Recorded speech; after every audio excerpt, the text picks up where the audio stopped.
আমাদের সামনে নিয়ে আসলাম স্যামসাং S20 আলট্রা, যে ক্যামেরার সাইডে দাগ পড়ে এটা ডিসপ্লে চেঞ্জ ছাড়া রিমুভ করা যায়। এই ডিসপ্লেটা আজকে যে চিহ্নটা রেখেছি 20, এই ডিসপ্লেটা আজকে আমি আপনাদের সামনে রিপেয়ার করে দেখাবো।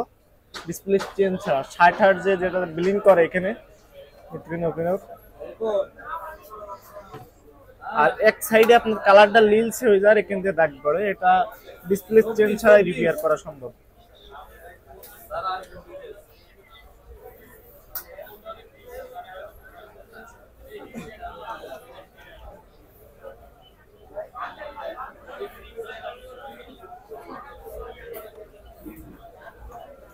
দেখুন একটু লক্ষ্য করে।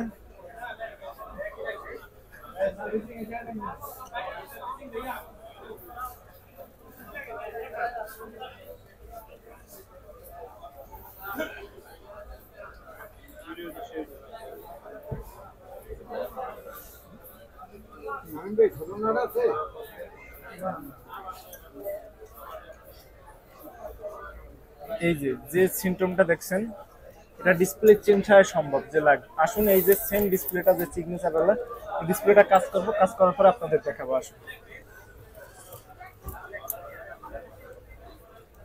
রাখেন, পরে আবার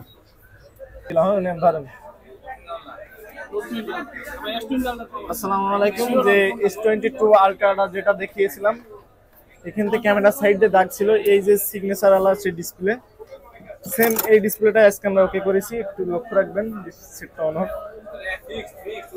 এই যে সেই ভাইয়ের সেট, এই যে সিগনেচার আলা ডিসপ্লে 2020 লিখেছিলাম। আলহামদুলিল্লাহ টোটালি ওকে। দেখেন এখানে যে দাগ ছিল, শ্যাডো ছিল, এটা নাই।